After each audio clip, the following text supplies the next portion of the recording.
The World Chess Championship is starting in just a few days and is about to go down between Gukesh T as well as Ding Liren. And in a surprising twist to nobody, it is the most lopsided World Chess Championship we've probably ever had. And that is not even a hot take. That is just the general consensus.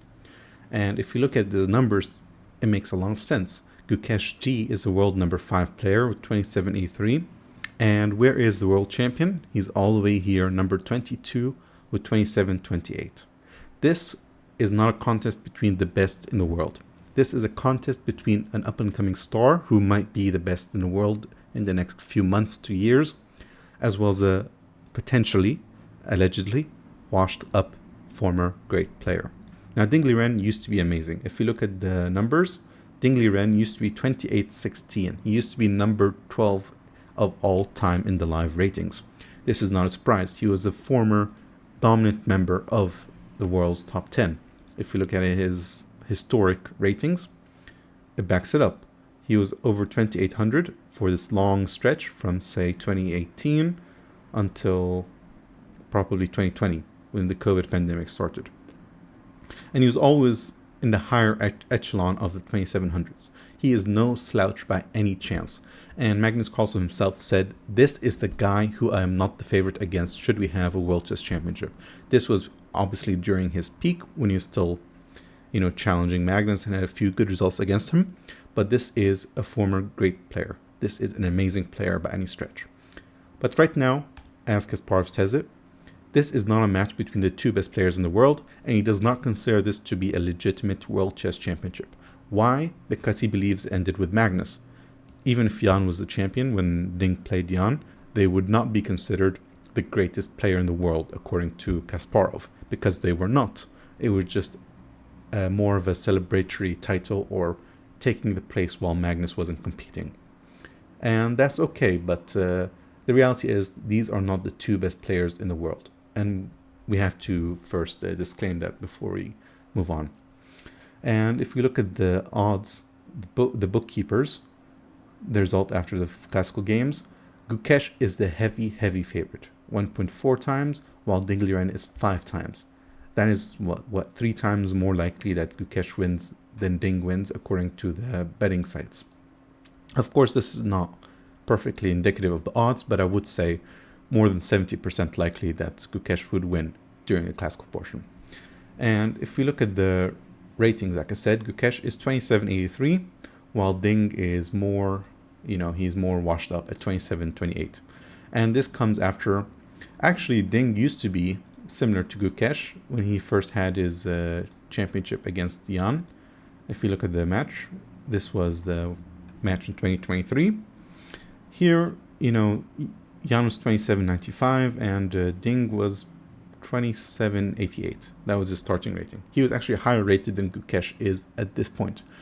When he played the World Championship match, Ding was actually still good, although it was still in the declining portion of his ELO career. So if you look here, he had a big drop. Where is this? Okay.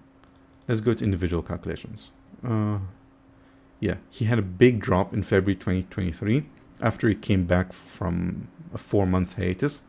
And he dropped out of the 2800 club here, and he still played the match. He did all right, although it wasn't great. It was a dominant performance by all means by Jan for most of the match, but Ding did clutch it up in the end.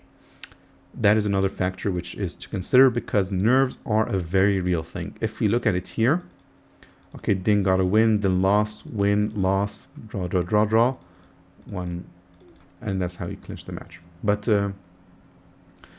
it was a very nervous match by both players. Both players were not informed, so this is not indicative of the true strength of either players.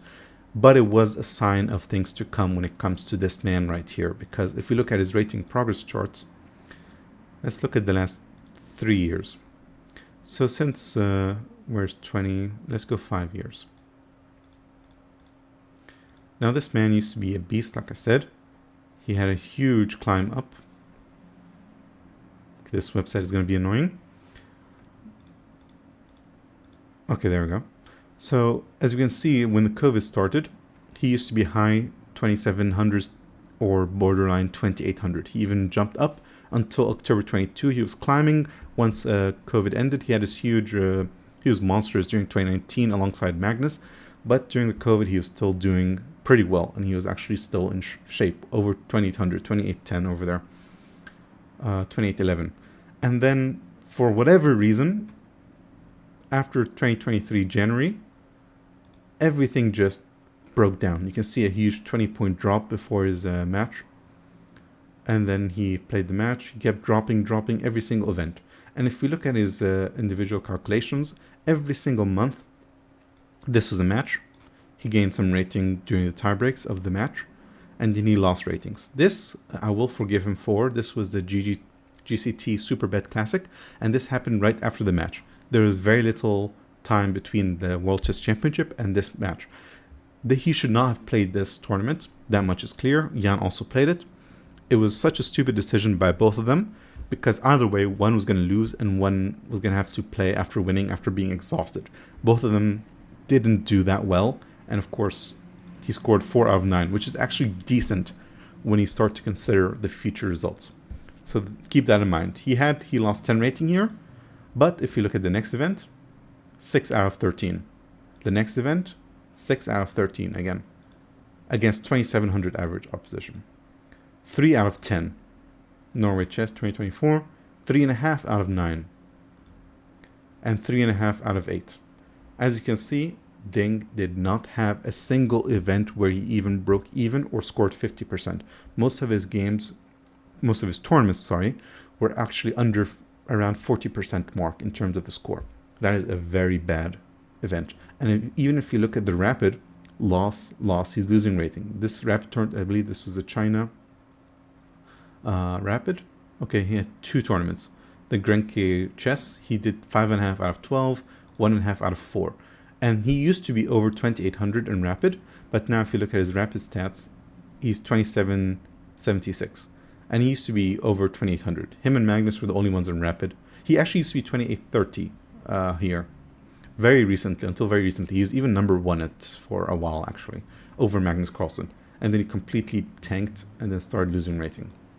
And the only thing he even gained rating in was this World Team Championship, where he actually did very well, and China did very well, although Ding was still overshadowed in his own team by the Faux guy who scored like 11 out of 11 as an unrated player. So he was overshadowed even in his own team. But he scored 8.5 out of 12, which is his best result since the World Championship. And that's crazy to think about, because the person he's going against has had the exact opposite, where if you go to Gukesh, he's been way more active. That's the first thing. He's played more than double the number of games as Ding, and he's been doing very well. He's been climbing since, of course, he's a youngster, so he's always been climbing, and he had the chance to be the youngest 2800, which he did fall short of because of his recent result in November, which is probably the only bad mark on Gukesh's resume, where he scored 4 out of 7, which is a bad result, but Gukesh basically always scored more than 50%, and he was always having amazing performances. And the 2 performances I will look at are the candidates as well as the Olympiad. So in the candidates, he actually had a slower start at the beginning. He scored +2 early on, but then his wins came in the later rounds, where he beat Nijat, Alireza, Vedit, and this was so impressive with the candidate specifically because his biggest strength in the candidate was his consistency. He only lost 1 game against Alireza, and that was due to time trouble. The entire candidates tournament, he was not worse in a single game except against Alireza at that very crucial moment due to time trouble. Otherwise, he was always equal or winning every single game in the candidates. This shows his strongest strength, which is his consistency and his decisiveness and calculation-based approach towards chess, where he makes sure every decision he makes is the best decision on the board, and he's always solid with his play. He doesn't go risky tactics like Arjun sometimes does, although Arjun, it does help him get to the 2800 club because of how it dominates people who are weaker than him. But Gukesh is much more classically minded, and he loves his calculation. And that is why if you look at his rapid and his blitz, it is leagues below his classical. He is very much a classical player, and that is where his strength is. His calculation is unmatched. And speaking of calculation, when we speak, Magnus here complimented Ding on his calculation, how you can sometimes outcalculate him. But this is not, I would say, an advantage for Ding because you're dealing with a master calculator in Gukesh. And even Ding at his prime perhaps would struggle to compete with Ding. So this is not a be-all, end-all when it comes to the match. And I think we can also look at the Olympiad, which just concluded a few months ago. And here was a dominant performance, 9 out of 10 against average opposition of 2690. This was, I believe, the second or third highest performance rating of all time in chess. It had like over 3,000 easily. And Gukesh here destroyed the whole field. He destroyed absolutely everyone. He only had 2 draws against Noterbeck and Richard Deporte. And Noterbeck, this would have been a really important win for him because Noterbeck did historically beat him in the previous edition of the Olympiad, so his main priority was not losing this game. But he ended up drawing it, and Uzbekistan was giving India a huge push for their money, and he ended up drawing against Noterbeck. So this was, based on what we're seeing here, Gukesh is clearly the one in form at the moment. He's a lot more active. His mindset is much worse because here we can see Ding, even he views himself as the underdog. This is nothing new. We know he's been going through depression. He's been having a big slump with his chess, and he is worried he's going to lose badly. I don't think he's going to lose badly per se, but it depends on, let's say, the first 6 games. Because if the first 6 games go in Gukesh's favor, if he scores like 3 wins or something and becomes like 4.5, 1.5, he's going to struggle a lot. Ding, if he can't come back, and I don't think he would be able to come back from that. However, if Ding starts off decently, I do believe he can gain a lot more confidence and his self-esteem can establish itself. And I think that's where the crux of the World Championship will lie. How will Ding do in those first 6 games? And then also I want to point out, this is the Olympiad, a lot of the time China was actually doing really well in the Olympiad, but the problem was Ding, he struggled a lot when it came to winning games. And he a lot of times had winning positions. I'll try and find one. But he had a lot of times winning positions and he just wouldn't convert it. He'd just take a draw and he'd mess it up. And his form is very much shaky. I want to try and find an example now, but there are quite a few examples where he had better positions. He couldn't push it, or he had drawn positions and he'd lose it, and so on. He struggled to convert and he struggled to defend. And that shows weakness in his current form. And the best example of that was here in Norway chess against Magnus Carlsen, where Ding with the black pieces, he played rook b2, trying to win a pawn or something, and he forgot that, Magnus has a mate in 2. And he completely missed that. And at his level, this is not something that you miss. And of course, Magnus did find the queen sacrifice. And the game ended here. So missing mate in 2 at his level shows his recent form. And if we were to speak about the form again, we have this freestyle Go Challenge in 2024 in February.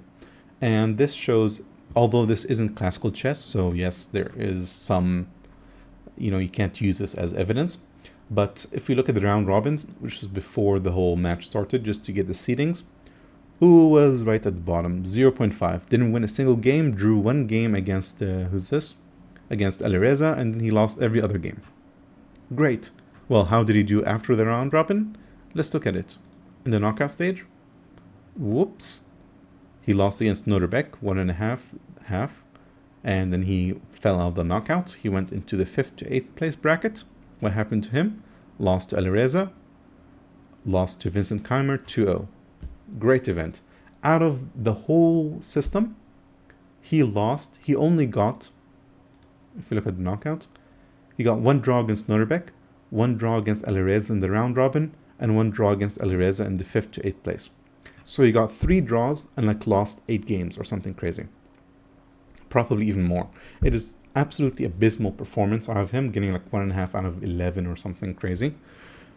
It's not real chess, but again, this is still chess concepts. And if he is only comfortable behind opening preparation, his form must be terrible. And that is something to speak about. And speaking about form, there's a saying that goes that form is temporary, class is permanent. And we know this is a class player based on his previous higher ratings. He used to be 2816 as his highest rating, and he was always a contender. So he does have class. He is a class player, but he needs to come back and build the form. And that's why those first few games are going to be so important. So that's where I stand on the matter. I think we have examples when it comes to people who used to have bad form who eventually came back in Fabiano Caruana and Hikaru Nakamura. Both of them are similar age. Caruana is actually the same age as Ding, and Hikaru is a few years older. But if you look at the rating progress chart, I'm going to remove Rapid and Blitz. Hikaru used to do really well, 2816, it's just like Ding, and then he dropped down all the way to 2736. But then guess what? He went up to 2800 again, out of nowhere. Like he reached his peak, started falling off, and like old people do, they normally keep dropping off. But Hikaru challenged the norm and he actually went back up. Same with Fabiano. He used to have 2840 or something crazy with his rating, 2844. He was still above 2800 for most of his professional chess career.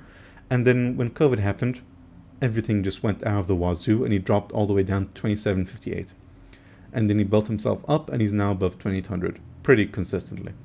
So this is showing that class is permanent, but form is temporary. So Ding really has to find his form, and there is precedent to believe that he can find it back. And that's why there is some hope for him and why we are all rooting for Ding to overcome his depression, to overcome his own psychological issues, which are clearly stopping him from being the class player that he is. But until that happens, Gukesh is going to win this World Chess Championship, and you can take that to the bank. But we'll be rooting for Ding. Thanks for watching, and enjoy the World Chess Championship.